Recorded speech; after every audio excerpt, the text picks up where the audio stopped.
우리가 오후 시간은 전도에 대해서 이야기를 나누고 있죠. 모든 시간을 전도에 대해서 이야기를 하고 예수님을 증거하는 설교가 되어야 되는데, 특별히 오늘 오후 시간은 주일 오후 시간은 전도하는 것에 대해서 이야기를 나누고 있습니다. 전도를 많은 사람들이 하는데 전도하는 이유가 다양하겠죠. 근데 어떠한 이유에서든지 하나님께서는 복음 전파되는 것을 원하신다. 근데 우리가 본질적으로 좀 생각을 해본다면 전도는 왜 해야 됩니까? 어떤 사람은 전도 현장에 갔을 때 하나님께서 치유를 주신다. 어떤 사람은 전도를 해서 교회 안에 명수를 채운다. 괜찮습니다. 여러 가지 이유가 있을 수도 있는데 하나님께서 다 기뻐하실 겁니다. 그런데 우리가 성경적으로 조금 더 접근을 해본다면 주님의 제자들 아닙니까? 주님의 명령이고 주님께서 보여준 대로 우리는 살아가야 됩니다. 주님께서 이 땅에 왜 오셨습니까? 주님께서 이 땅에 오신 이유가 죄인들을 구원하시기 위해서 오셨어요. 이 땅에 오신 이유가 그렇다는 거죠. 그러면 오신 목적이 그렇고 그분의 삶이 어때서요? 그분의 삶 자체는 그 땅에 그분이 생활하던 그 시대에 많은 사람들이 어려운 가운데 있었는데 그 사람에게 복음을 전하였고 치유를 행하셨고, 그리고 그분이 십자가에서 죽으시고 마지막 승천 부활하실 때 이 복음 전파를 이야기하셨다라는 것이죠. 복음을 증거하는 것은 여러 가지 동기가 있을 수가 있는데 우리는 복음 증거가 다른 동기가 아니라 그냥 삶이 되어야 됩니다. 여러분, 밥 먹는데 이유가 있습니까? 배고프니까 먹는 거 아니겠습니까? 잠은 왜 자요? 잠이 오는데 뭐 잠을 자야 뭐 건강하고 잠을 뭐 몇 시간 자야지 그런 거 생각 안 하지 않습니까? 그냥 우리가 살아가기 위해서 필요하니까 하는 거고 당연히 몸이 원하니까 하는 건데, 우리도 전도도 여러 가지 이유가 있겠지만 우리는 전도하는 삶을 살아야 되겠다. 그런데 우리가 조금만 더 생각해 보면 우리는 전도할 때 왜 능력 있는 전도가 되지 않는가? 교과서에서 나오는 말이에요. 크게 두 가지를 이야기합니다. 두려움, 훈련 부족. 왜 두려움과? 성령님과 함께하는 전도가 되어지지 않아서 두렵다. 그러니까 다르게 이야기하면 내가 하는 것으로 착각을 하고 사람들한테 이렇게 더 잘해야 되지 않을까, 말도 더 잘해야 되지 않을까, 쪼글쪼글 하면 또 안 되는 것 같고 뭔가는 좀 있어야 될 것 같고 막 그런 거 있지 않습니까? 근데 여러분 쪼글쪼글 해도 괜찮아요. 주님께서 함께 하시면 쪼글쪼글 해도 역사를 합니다. 확신을 가지고. 그리고 훈련 부족인데 어떠한 훈련 부족이냐면 나가서 어떻게 해야 되지? 이것도 때에 따라서는 교육을 받을 필요가 있다. 여러분이 머릿속에 알고 있는 모든 것이 어느 정도 교육이 됐다라고 생각을 하는데 실제적으로 나가서 우리가 그런 이야기를 하는 것은 또 별개의 문제다. 그러니까 어떻게 생각하면 좀 생소할 수도 있고 불편할 수도 있고 하기 싫은 것을 좀 억지로 하는 느낌이 들 수도 있다. 그런데 우리가 이때까지 전도하는 삶이 아니었다. 그런데 전도하는 삶으로 나아간다. 이게 변화가 참으로 쉽지 않습니다. 체질이 변화가 된다는 것은 너무나도 어려운 거예요.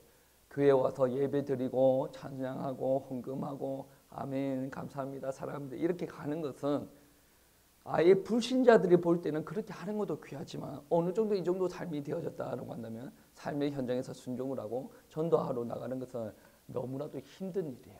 한 단계 더 우리 신앙이 업그레이드 되는 일이거든요. 그러면 여러분, 저는 요즘에 곰곰이 생각해보면 다이어트랑 많이 유사합니다. 여러분, 다이어트를 왜 합니까? 건강하게 살기 위해서, 몸매 가꾸기 위해서 다이어트를 하는데 옛날 사람들이 다이어트는 안 먹어야 돼. 그러니까 하는 생각들이 요즘 젊은 사람들은 다이어트를 많이 한다라고 이야기를 하고 배돼지가 불러가지고 다이어트 한다라고 생각할 수도 있는데 다이어트는 그 정도의 성격이 아닙니다. 여기도 다이어트 하실 분들 많지 않습니까? 우리 교회 요즘 기도 제목을 받으면 건강을 위해서 너무나도 기도를 많이 해달라고 하는데 하나님께서 여러분의 건강을 지키십니다. 그런데 여러분은 여러분의 몸을 관리를 해야 돼요. 고린도전서의 말씀해 보시면 우리는 성전이기 때문에 죄를 범하지 말아라, 거룩하게 살아라라고 이야기하죠. 하나님께서 임하셨으니 아무 때나 타는 거 아니에요. 죄를 범하지 않고 살아야 됩니다. 우리가 하나님께서 우리에게 역사하실 것을 믿고 건강도 지켜주실 것을 믿으면 하나님께서 그렇게 하시니 우리도 그렇게 살려고 노력을 해야 되는 거죠.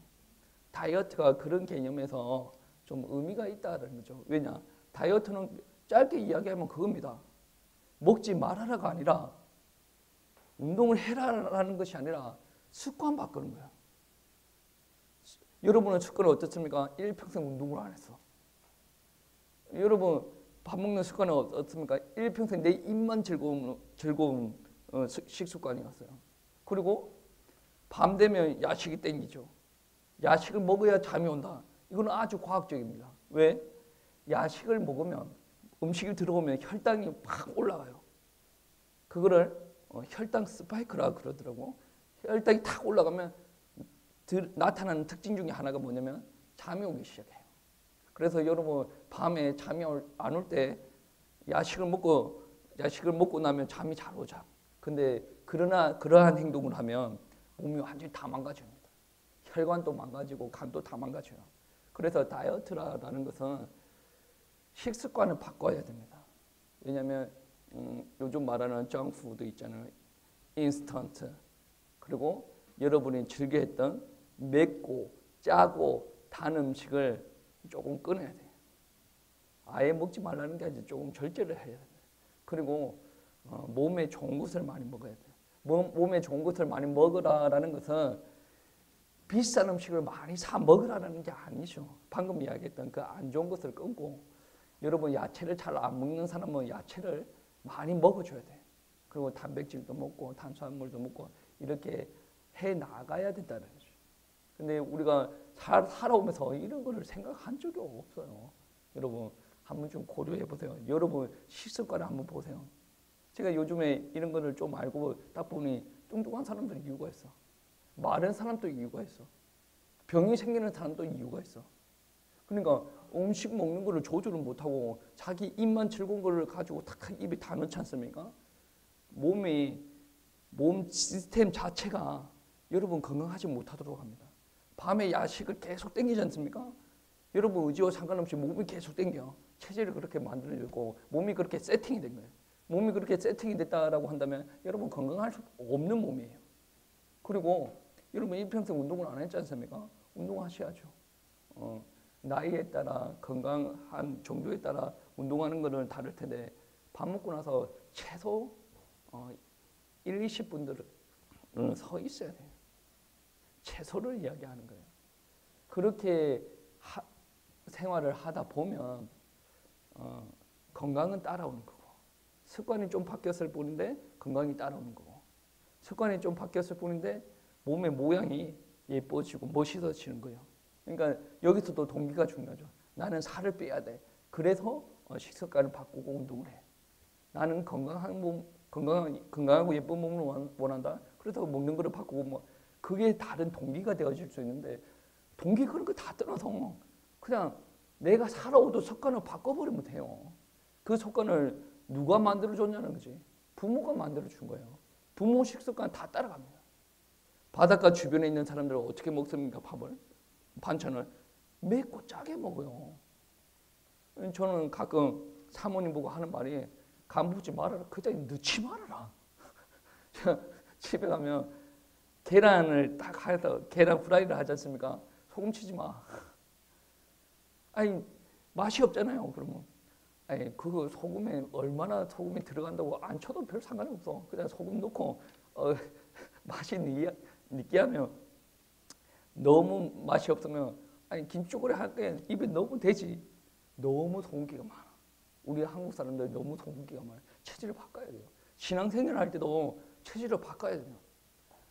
신앙생활 할 때도 건강한 양식을 먹고 건강하게 움직여야 돼요. 그게 영적으로 건강할 수 있는 조건이란 말이에요. 대한민국 저의 설교도 문제가 많이 있지만 대한민국 설교자의 설교를 딱 들어보면 너무 인스턴트가 많아. 종류가 너무 많아요. 그래서 청중들이 들으면 귀가 즐거워져. 귀가 즐거워진다고 해서 그들의 영적인 건강이 회복되는 건 아니거든요. 물론 수학적으로 적당하게 감동을 주고 설득이 되고 뭡니까 이제 좀 기교가 좀 있는 거에 절대로 나쁘지가 않아요. 근데 조미료가 첨가가 되는 순간에 영적으로 문제가 생기기 시작합니다. 조미료가 뭡니까? 분명히 본문에서는 웃긴 본문이 아닙니다. 근데 설교자들이 설교할 때 웃기고 시작해요. 아주 심각해요. 제 말이 아니라 영국의 훌륭한 설교자가 이런 말을 했어요. 왜 웃기냐? 웃기지 말아라. 지금 청중들이 사람들이 죄 가운데 빠져가지고 영적으로 심각한 가운데 있는데 관심 집중하려고 웃기고 시작하냐고. 웃기지 마라. 붕사들 이런 부분에서는 문제가 심각한 거예요. 왜 웃기냐? 웃기지 말아라는 거죠. 조미료가 첨가되면 안 돼요. 여러분 설교 들을 때 웃기려고 설교 듣는 거 아니에요. 내 마음에 충족이 되려고 설교 듣는 게 아니라 때에 따라서는 가슴에 마음에 찔리는 것이 있어야 돼요. 도전이 되는 부분들이 있어야 돼요. 이거를 해야 되겠다라는 부분들이 있어야 되고 때에 따라서는 위로도 되고 때에 따라서는 마음이 따뜻해지고 다양한 형상들이 일어난단 말이에요. 근데 자기가 원하는 설교 스타일을 한 개를 딱 정해놨어. 그러면 영적으로 회복되기가 쉽지 않습니다. 좋은 음식을 먹어야죠. 사람이 먹을 때 조미료를 심하게 치고 맵고 짜고 단 것을 빼고 먹는 것처럼 우리 하나님의 말씀도 때에 따라서는 조미료가 조절이 될 필요가 있어요. 너무 많은 조미료가 첨가가 되죠. 보통 대한민국의 훌륭한 기도원에서 설교하는 사람들은 훌륭한 목사님 같은 경우에는 그냥 말씀만 읽어줘요. 말씀 읽어주고 이 말씀이 원하는 바가 무엇이냐. 그래서 무엇을 해야 되냐. 기도하십시다. 끝. 엄청나게 몸이 건조한데 조미료가 한 개도 안 들어갔어. 그런데 하나님께서 역사하십니다. 왜 그렇습니까? 아주 좋은 건강한 식단이 전달이 된 거예요. 건강한 식단은 맛이 없어요. 어제 우리 딸이 그러더라고. 제가 뭐를 이렇게 씹어 먹었는데 딸이 그래요. 맛있어요? 그래. 맛없어. 근데 왜 먹어? 건강하려고 먹는 거지. 이게 몸이 회복이 돼야 되니까. 여러분 제가 살이 빠지는 게 느껴지는가 모르겠는데 제가 한참 논문 쓸 때, 학위 논문 쓸 때 지금보다 거의 10kg 이상 부러져 있었어요. 근데 10kg 정도 부러져 있었는데 10kg 정도 빼려고 한 2, 3년 정도 새벽마다 걷고 이 식단 조절을 좀 시작을 했었거든요. 딸한테 그랬어요. 맛있어요? 또 물어봐. 맛없어. 왜 먹어? 건강하려고. 여러분 영적으로 회복을 원하면서 자기가 듣는 하나님의 말씀을 자기가 원하는 스타일을 골라서 듣는 것은 옳지 않아요. 왜 그러냐? 우리는 원래 죄인이다라는 것을 인정을 해야 돼요. 우리 가운데 왜곡된 성품이 있다라는 것을 인정을 해야 되고 생각조차도 잘못된 부분이 있다라는 것을 인정을 해야 돼요. 그러니까 하나님의 말씀을 온전히 받아야 되고 그 말씀을 먹었는데 먹은 다음에는 어떻게 해야 됩니까? 할렐루야 하면 은혜스럽다가 교회 문 딱 나가고 이제 끝. 물론 이런 부분들도 은혜스럽고 건강하기도 한데 더 건강하기 위해서는 어떻게 해야 됩니까? 먹었으면 운동을 해야지. 그 운동이 뭡니까? 섬김이 그리고 전도 나가고 그런 부분이 삶의 현장에서 실천하는 것들 그런 부분이 바로 운동이에요. 그러면 건강하려면 쉬는 시간도 있어야 되지 않겠습니까? 예배 드리는 시간이 쉬는 시간이고 하나님 앞에 나와서 찬양하는 시간, 하나님 앞에 내가 독대를 하면서 묵상하는 시간 그런 시간들이 있어야 돼요. 요즘에 묵상하는 시간이 너무 없어요. 왜 그러냐? TV가 있고 영화관이 있고 게임기가 있고 핸드폰이 완전히 붙어 다니면서 나의 일거수일투족을 감시합니다. 우리 성령님은 없어. 성령님 없고 계속 핸드폰이 나를 쫓아다니면서 나를 자꾸 감시하는 거죠. 이러면 지금 우리가 영적으로 어려운 가운데 있다라고 할 때 영적으로 회복되지 않습니다. 핸드폰을 좀 내려놓는 시간도 있어야 되고 TV를 좀 멀리하는 시간들도 있어야 되고 하나님을 자꾸 묵상하고 찬양하는 시간, 찬양을 듣는 시간, 말씀을 듣는 시간들도 있어야 된다. 이렇게 회복이 돼야 돼. 이게 참 쉽지 않아요. 근데 이거 다음에 또 우리가 바라보는 전도도 너무 쉽지가 않아요. 이 체질이 바뀌어져야 되는데 체질이 바뀌어지는 게 참으로 어렵다라는 말씀입니다. 우리 삶이 전도가 돼야지. 우리는 전도를 시작했어요. 근데 전도를 계획할 때 오늘 설교 말씀의 제목은 D-Day인데 전도 D-Day도 삼을 필요가 있죠. 어느 시점을 딱 정해놓고 우리가 전도를 해간다는 거죠. 그 D-Day에 우리는 뭔가 하나 폭발을 시키기 위해서 하나님을 위해서 기도를 하고 순종을 하고 복음 전하는 일들을 감당을 한다는 거죠. 여러분, 우리가 전도 계획을 이야기를 할 때 한 번 좀 질문을 해볼 필요가 있어요. 한 지역 교회가 세계 복음화를 감당을 할 수가 있습니까? 제가 한국 교회를 돌아보고 지금까지 이렇게 교회 사역을 할 때 드는 생각이 무엇이냐면 안 됩니다. 한국교회가 무슨 세계 복음화를 합니까? 안 돼요. 절대로 안 됩니다. 근데 성경은 뭐라고 이야기하냐? 성경은 된다라고 이야기해요. 목사 이 피레미 같은 이 목사 말이 맞습니까? 성경 말이 맞습니까? 성경 말이 맞습니다.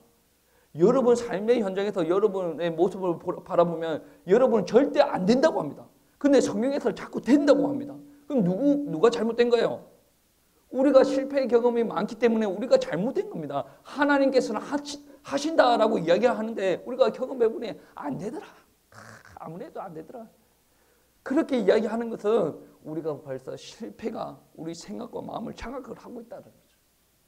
하나님께서는 안 된다고 한 적이 없어요. 하나님께서 된다라고 하고 가라라고 하고 너희가 그 복음을 전하고 실천하라라고 이야기를 하는데 우리는 안 된다 계속 이야기하는 것은 문제가 아주 심각한 거 아니겠습니까? 오늘 말씀도 안 된다 하는 우리들에게 어떠한 말씀을 주시냐면 된다라고 하십니다. 예루살렘 교회에서 복음 전하다가 예수님을 믿는 사람들이 핍박을 당합니다. 그때 전 세계적으로 예루살렘에 있는 성도들이 흩어지기 시작하죠. 그래서 이 사람들이 수리아 안디옥에 정착을 하고 안디옥 교회를 만듭니다. 그 안디옥 교회에서 하나님의 음성이 오늘날로 말하면 선교사를 파송을 하라. 기도하면서 이 사람을 파송을 하라.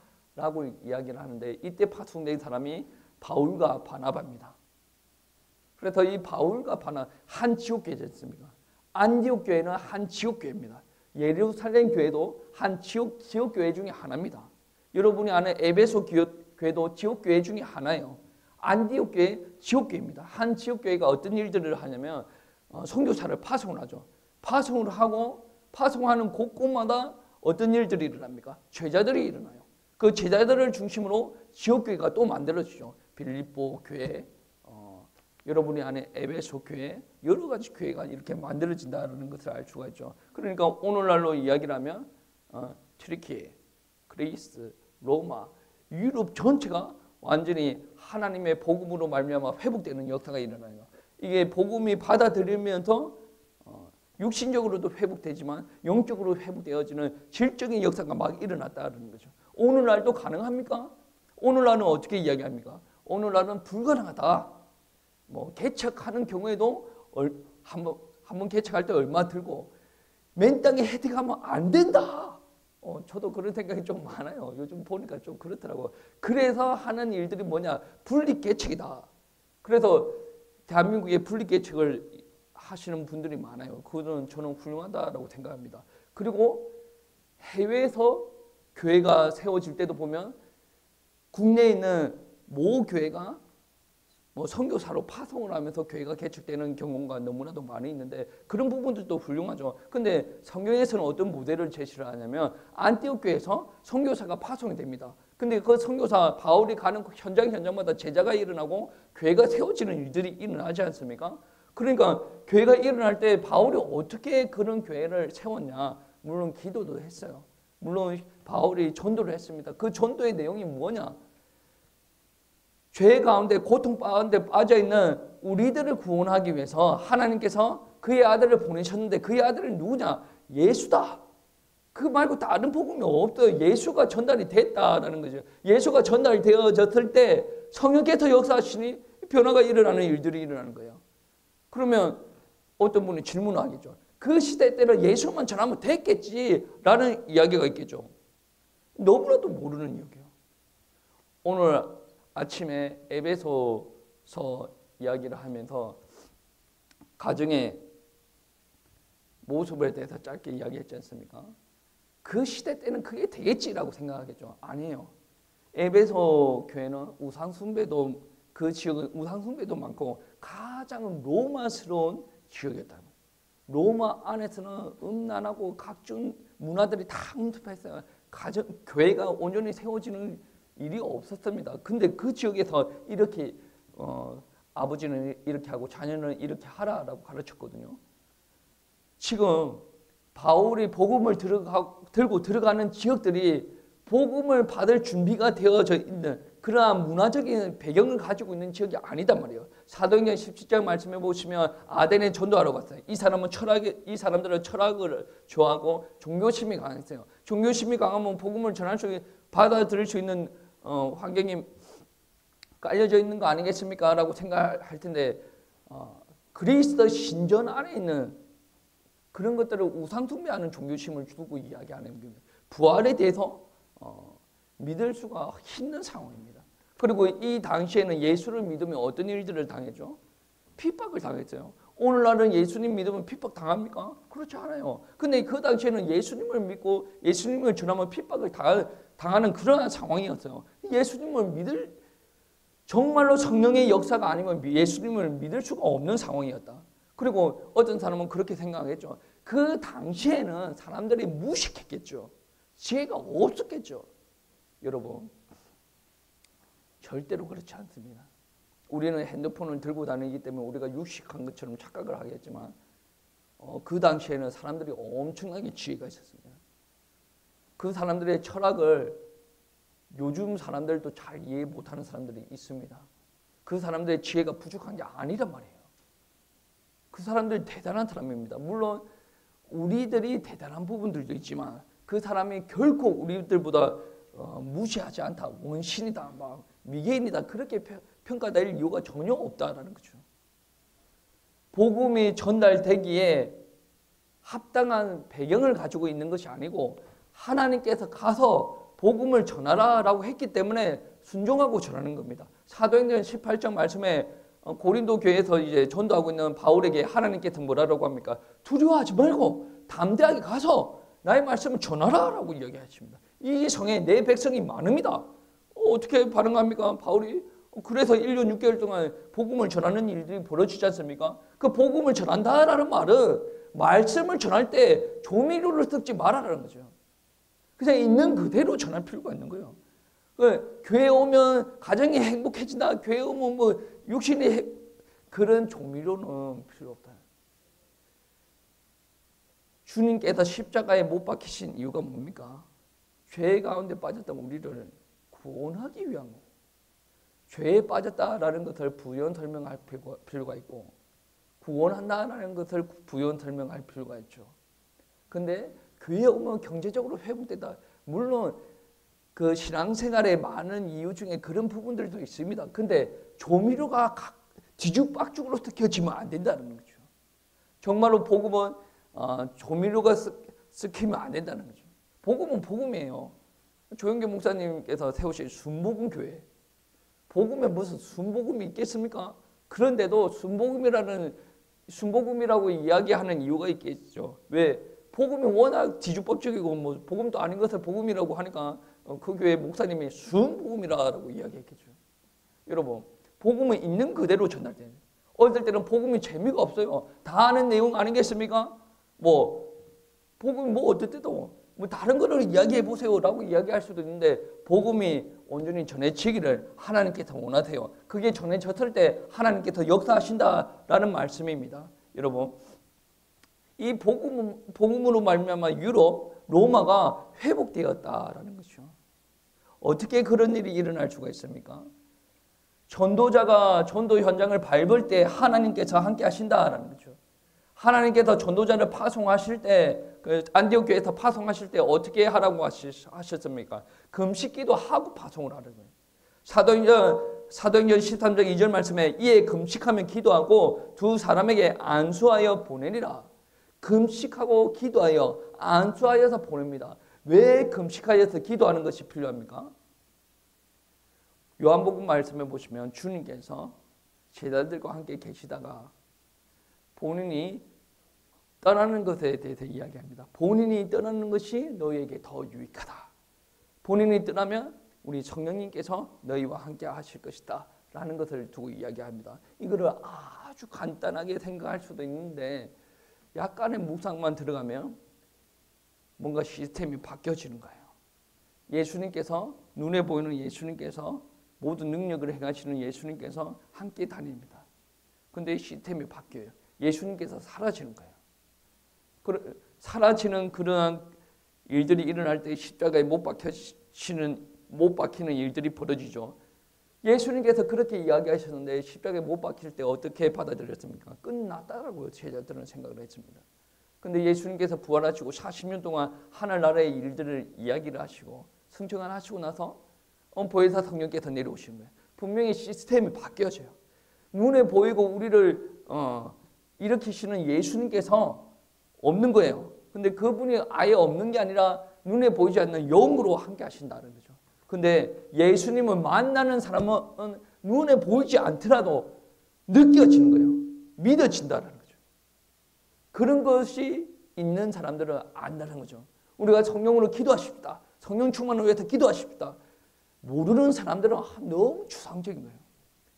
이거 하나님께서 회복시키십니다. 성령을 위해서 기도하십시다. 하나님 앞에 기도하십시다. 너무 보이는 기도기는 한데 조금 그 기도 응답의 영역들을 제한시키는 거죠. 근데 우리가 조금 더 사이즈를 크게 해서 기도를 한다. 하나님의 응답의 사이즈는 우리가 생각하는 응답의 사이즈가 아닙니다. 여러분, 하나님은 모든 것을 아세요. 바울과 바나바가 전도하러 나갈 때 그들의 상황을 다 알았단 말이에요. 시대적인 배경을 다 알았습니다. 그들은 처음 파송되는 선교사들이었어요. 그들의 상황, 그들이 두려워하는 거 다 알았겠죠. 그래서 바울이 가는 곳곳마다 먼저 기도하는 일들이 벌어졌죠. 우리가 전도하러 나갈 때 우리가 하나님을 의지하면서 성령의 역사를 기대하면서 기도하는 일들이 벌어져야 된다는 거죠. 그러니까 우리가 전도하러 나간다라고 했을 때 그런 일들을 기대하면서 기도해야 된다. 분명히 어떻게 표현하면 파송된다라는 것은 출발이고 시작입니다. 그런데 한 교회에서 파송을 한다라는 것은 어떤 의미에서 D-Day가 된다라는 거죠. 우리도 마찬가지입니다. 우리가 시작을 했어요. 그날이 D-Day이다. 그날을 위해서 우리가 또 광고하고 기도하고 했지 않습니까? 근데 우리가 또 다른 의미에서 D-Day를 또 우리가 체질 회복을 위해서 계속 기도하고 나갑니다. 전도하고 나갑니다. 다른 의미에서 D-Day를 또 설정을 할 수가 있어. 그 D-Day는 언제냐? 7월 달에 있는 우리 교회 행사가 될 수가 있는 거죠. 그 날을 기점으로 우리가 계속 전도 현장을 나아가면서 기도하고 현장에서 사람 만나고 전도지를 나눠주고 복음을 전하는 일들이 필요하다는 거죠. 우리는 상황이 이럴 수밖에 없는 상황입니다. 그거를 누가 아십니까? 하나님께서 아십니다. 바울의 형편을 아신 하나님께서 우리의 형편도 아신다는 거죠. 만약에 우리 성도님들 중에 나는 전도하러 갈 수 없는 형편입니다. 그런데 정말로 1년에 한 번 휴가철에 정말로 열심히 전도하러 가가지고 하나님 앞에 귀하게 쓰임 받고 싶습니다. 이런 마음을 가지고 있으면 하나님께서 더 잘 아십니다. 아니 어떤 사람들은 1년 365일 집에서 놀고 먹고 하면서 전도 현장에 밟을 생각이 없어요. 그럼에도 불구하고 그런 사람이 있으면 그런 사람들은 있습니다. 그런데 정말로 내가 시간이 없어서 바빠가지고 그런데 휴가를 하나님 앞에 반납을 하면서 나는 하나님 앞에 쓰임 받겠습니다 라고 한다면 하나님께서 기뻐하시지 않겠습니까? 7월 달에 그러한 사역들이 있고 8월 달에 우리는 뭐가 있습니까? 8월 달에 수련회겠어요. 그때 하나님은 나의 형편을 아시는 하나님께서 지금 나에게 역사해 주세요. 정말로 지금 안 되는 형편인데 그 시기가 되면 하나님께서 될 수 있도록 또 해주세요. 하나님께서 여러분의 형편을 더 잘 아신다라는 말씀입니다. 여러분 오늘 말씀해 보시면 바울이 D-Day 이제 정말로 파송되는 그 시점에 기도하면서 임명을 하였다는 거죠. 우리가 D-Day를 하루를 잡으면 정말로 그 시점에서 하나님께서 역사할 것을 기도하고 사람을 세울 필요가 있다. 정말로 그 시점에서 정말로 현장에서 일꾼 될 만한 사람이 세워질 수 있도록 기도를 해야 돼요. 그리고 우리는 우리 성도님들이 내가 이 지역을 품고 내가 전도하러 나가야 되겠다. 그런 마음을 품고 그 지역에서 섬길 사람이 세워질 수 있도록 기도를 해야 됩니다. 우리 교회 주변에서 이렇게 여러 지역을 한 번씩 훑고 오는데 지금은 이제 여러 명씩 이렇게 들어가기도 합니다만은 그 사람 한 명으로 말미암아 복음의 일들이 일어날 수 있도록 우리는 기도해야 됩니다. 바울이 여러 명이 들어가서 복음의 일이 일어나는 건 아니거든요. 다 같이 기도하지만 복음 전할 때 바울이 뭐 총독도 만나기도 하고 여러 사람 뭐 간수도 만나기도 하고 이런 일들이 일어나지 않습니까? 결국에 정말로 복음 가진 사람 한 사람, 하나님께서 붙잡는 사람은 그 한 사람 때문에 교회가 세워지고 영혼 구원이 일어난다라는 말씀입니다. 우리가 계획하는 것도 중요하지만 그 계획하기 이전에 우리 삶이 먼저 전도하는 삶이 되어져요. 그 우리가 전도하는 삶이 되어졌을 때 계획을 세우고 그 계획 안에 탁탁탁 맞춰서 들어간다는 거죠. 여러분 6.25 전투할 때 인천 상륙작전 하지 않습니까? 그때 급조된 사람들은 거의 없을 것 같아요. 그 인천 상륙작전 할 때 상륙작전 해야 되니까 배를 그때부터 만들자. 그거 없어요. 배는 이미 만들어져 있는 거고 메가더 장군은 이미 있는 거고 미군도 이미 있는 거예요. 원체 사람이 없기 때문에 급조된 사람은 몇 명 있기는 합니다. 원래부터 군인은 만들어져 있는 거예요. 군인은 평상시에 만들어져 있는 거예요. 그런데 급한 일이 생겨가지고 인천 상륙작전이라는 D-Day가 딱 잡혔어요.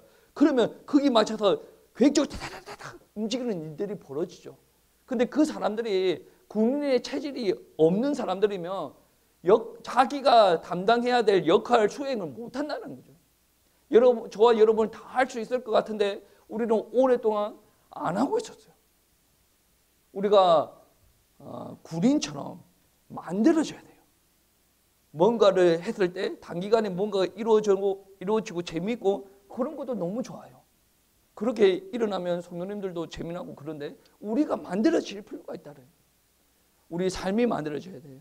정말로 우리는 D-Day를 7, 8월로 일단 7, 8월로 잡고 그때를 향해서 달려가는 중에 우리도 만들어지는 일들 그리고 그러한 일들을 하면서 또 귀한 일꾼들이 세워지는 일들 오늘 저렇게 기도하면서 우리 이분은 직분을 세워야 될까? 뭐 가끔 그렇게 고민을 하고 하나님 앞에 물어보는 일들이 벌어집니다. 여러분 직분을 세우고 일꾼을 세우는 그런 일들도 감당을 우리가 생각을 해볼 필요가 있다.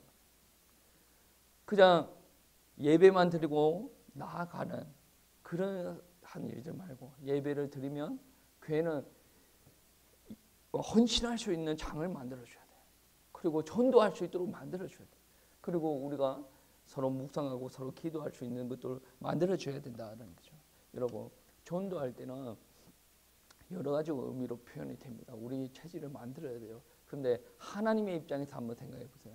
우리 전도 현장에 갔는데 이 사람들이 필요한 뭐 돈을 얼마 지어주고 예수님 믿으세요 이렇게 얼마든지 할 수가 있어요. 그런데 하나님의 입장이 어떻습니까?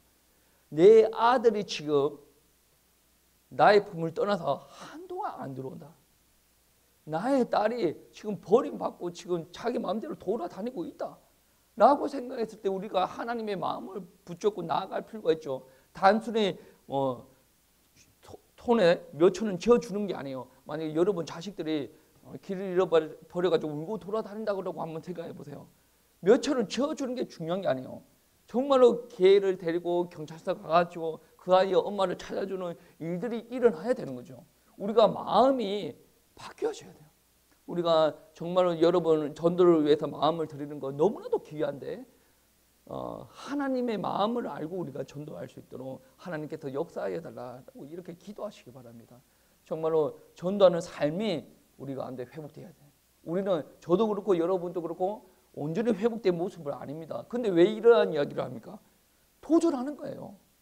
아니 바울이 이렇게 전도한 것처럼 도전하는 거예요. 안 되면 어떡하라고? 그리고 계속 도전하는 거죠.